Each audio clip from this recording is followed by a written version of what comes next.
Yes, well, it's sort of the beginning of July. Normally, that is the prelude to the pick, which we do in the first Saturday of every month. But because we had our big discussion last week on China, we decided to hold over the pick so that we'd have a bit of time to talk to our special guests who are immersed in foreign affairs and who share with us what they're reading, watching, and very importantly, what they're listening to. So let's meet our guests for this month of July. Professor Nicole Curato from the Institute of Governance and Policy Analysis at the University of Canberra, and Ben Doherty, who's a reporter for The Guardian and former foreign correspondent covering Southeast Asia. Welcome to you both. Hi there. Good to be with you, Geraldine. Now, Ben, you were inspired to read up on the troubles in Northern Ireland following Samantha Hawley's quite moving foreign correspondent report a few weeks back, which I also saw. You're reading about Bobby Sands. Tell us more about who he is and why the interest, I guess. I am. And you're right. The very excellent Sam Hawley's report on foreign correspondent inspired me to look into this. Sam was looking at the re-emergent troubles in Belfast, and I used that word troubles quite consciously there. And to learn, I'd always known, it had been in the back of my head, about Bobby Sands, one of the Republican protesters who was on a hunger strike and died. And he died in May of 1981. I was born a month after that, so I don't pretend to have any sort of contemporary knowledge of that, but I found it a fascinating area of history. Obviously, my surname Doherty is from Ireland originally. Yes, yeah, exactly. And I just found from Sam's piece this resurgent violence in Belfast, and in a lot of ways caused by Brexit. I found that deeply troubling, and it's been an area of history I've wanted to read up on and to understand a little more. And the biography I'm reading of Bobby Sands is called Nothing But an Unfinished Song. And who's written it, please? It's by an author called Dennis O'Hearn. The writing is quite prosaic, but it's very raw in lots of ways, and it does go to the kind of the sort of brutality of that period in Northern Ireland, particularly Bobby Sands' time in prison, and I suppose the depths of passion felt for this cause for a man to willingly starve himself to death is quite extraordinary. For a man who came from sort of quite humble beginnings but became quite inspirational, was elected to Parliament, was never able to take his seat in Parliament, and who was ultimately willing to starve himself to death for a cause. It's an extraordinary story. Yes, I had lived there in London from 74 to 78 and then came back to Australia, and I remember vividly, I have to say, the agony of Bobby's, assuming someone would cut through, assuming that it wouldn't go to its bitter end. But that was the time of Maggie Thatcher, wasn't it? There was no interruption of this extraordinary stand of his. It just seems an extraordinary recklessness to allow this to re-emerge after so much suffering you've gone through, and that you have a Good Friday Agreement that was so hard fought and won. To sort of recklessly endanger that. Now, Nicole, you're reading a thought-provoking book as well, Politics of the Human by Anne Phillips. Now, I think this is right. It's a collection of lectures she gave a few years back. She's a London School of Economics professor. Tell us more, please, about her book and what led you to read it. Right. So I read The Politics of the Human a few years ago. It was published, I think, in 2015. But I read it again last night, and it's because I was reflecting on an event that my research team conducted 2 weekends ago, which is a citizens' jury on genome editing. So basically, 23 ordinary Australians deliberated on whether Australia should allow genome editing to end sickness or to use it for enhancement.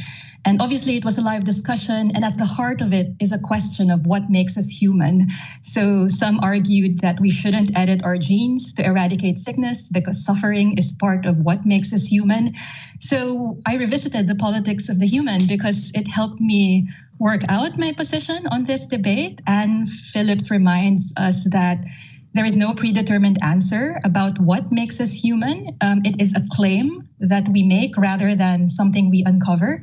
So reflecting on that, I think genome editing can be a story about ending human suffering by eradicating some debilitating illnesses, or it can be a story of creating hierarchies in humanity. So for example, when we decide to fund research to eradicate one illness but not the other, that is a political question. And I guess more importantly, it's a sociological question. Whose humanity do we value more in society?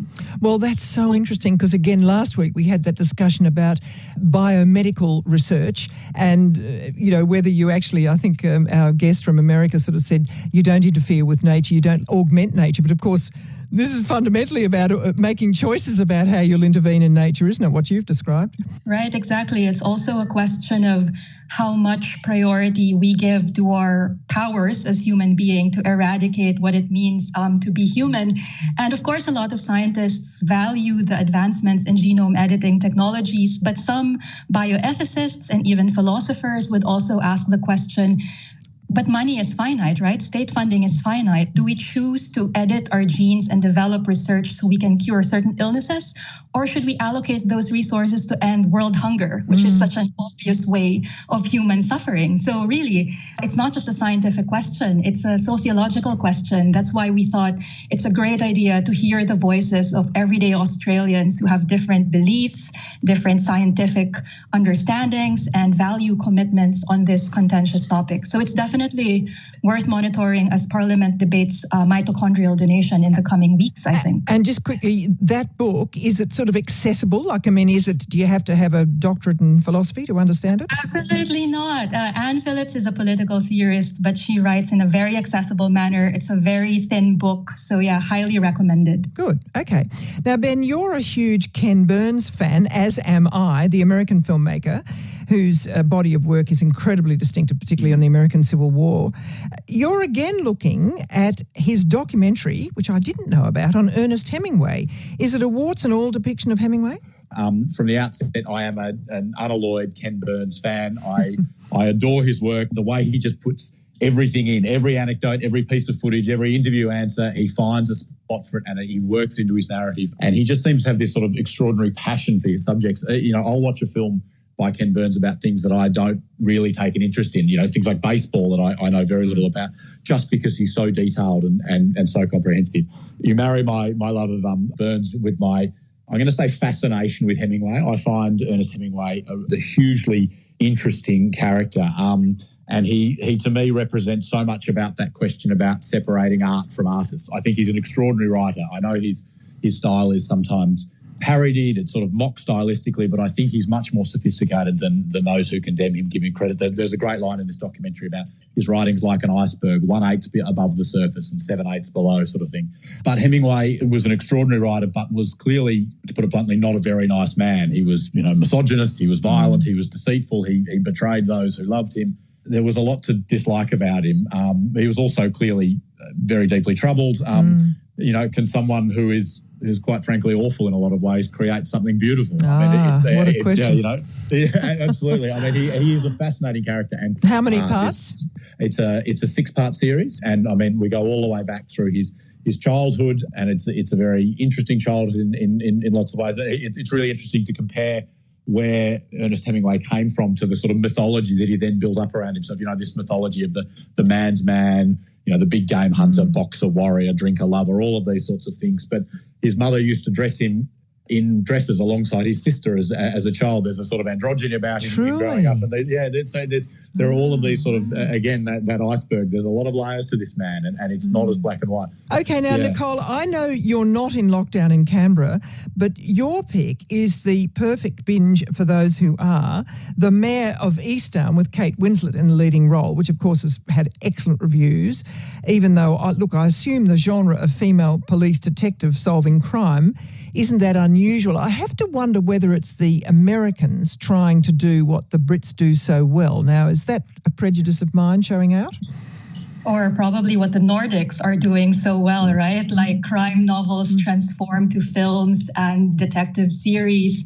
But yeah, I think Mayor of Easttown is a fantastic series to binge watch. So as you mentioned, it's a story of a woman called Mare, a detective solving abductions and murders of women in Easttown, which I think is a small town in Pennsylvania, if I'm not mistaken. Delaware, I think, isn't it?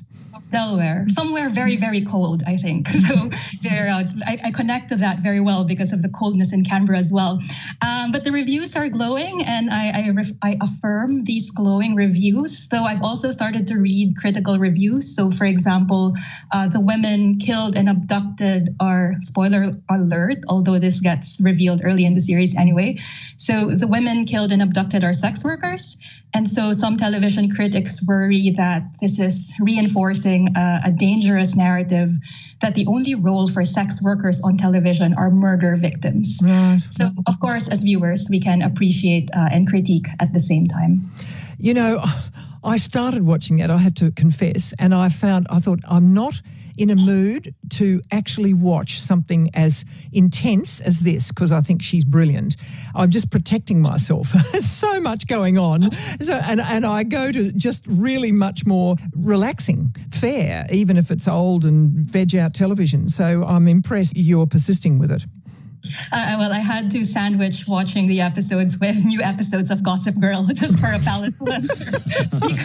because you're right, it is intense and the stories are so intricate. And of course, it's a detective series. There's gore as well. So yeah, I mean, yes. There needs to be self-care as we do self-care when we binge watch these programs. Precisely right. Now, Ben, you're also looking at or listening to debates about gun culture in the US through the case of Kyle Rittenhouse, an analysis by the New Yorker. Now, there's a lot going on there. This is a fantastic piece of reportage, one of those sort of classic New Yorker deep dives, and they really go through from beginning to end. Kyle Rittenhouse was the 17-year-old who shot and killed 2 people in Kenosha, Wisconsin last August, and this became yet another flashpoint in the Black Lives Matter movement of last year. It's a really elegantly reported examination of not just the events of what this young man did, but the societal factors that led to this extraordinary situation that as a 17-year-old boy decides to drive into this situation with a semi-automatic weapon and go around shooting people. I mean, it's the reportage sort of behind the event, the culture that created a character like Kyle Rittenhouse, but also the way, I suppose, that Rittenhouse's case was used by both sides of the gun debate in the US to sort of further their own ends. He became emblematic of these two diametrically opposed arguments somehow. So this is really about the reporting of it, is it? Well, I suppose less the reporting, but the way the Second Amendment and the way it's been manipulated and used and sort of driven politically to create this scenario, and how I suppose also the sort of bleeding of the online life into sort of reality. There's this extraordinary line in the middle of it which describes the Kenosha Guard, which was less a militia than an impulse with a Facebook page. The guns were real though, and the idea that the very real and incredibly dangerous ramifications of America's gun culture and the sort of entrenched debate that exists there that seems from what we've seen to have no way through these two sides of a debate that just can't see each other, that can't recognise that something is deeply wrong in a place where there is such danger, such gun violence, and there just seems to be no way through of this. Wow. And Kyle Rittenhouse is sort of emblematic of this. It's just a tragic case all around. It's just it's extraordinary that the world superpower is captive to this hostile debate. That's what China says when it looks on and says, my gosh, look what's happened to you. And Nicole, I had to look this up, but what a find and what a contrast to Ben's suggestion. Monocle's The Menu, as the name implies, it's about food and cooking. And from looking at the list of episodes, it's about recipes and cookbooks, but it also tackles other issues such as whether meal kits from restaurants will survive once lockdowns are something in the past. So do tell us more, please. Yeah, Monocle's podcasts are actually great as well. And this is not a paid ad, but Monocle is my favorite reading in airports. And since we are all stuck in Australia until the end of time, I'm trying to find a way to transport myself to other places. And this podcast is just perfect. So The Menu features, I think they call it food neighborhoods. So they talk to chefs in restaurants in Portugal and Lebanon.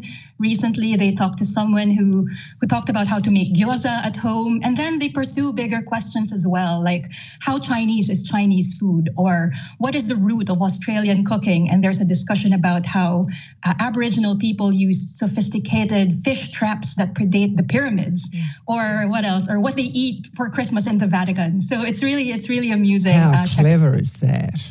Absolutely. Oh, gee, that sounds fun. Yes, entirely able to be coped with. And look, thanks to both of you very much indeed for joining us this July. Yes, thank you. Associate Professor Nicole Curato from the Institute for Governance and Policy Analysis at the University of Canberra, and Ben Doherty, a Guardian reporter and former foreign correspondent, and you can find their pics on our website.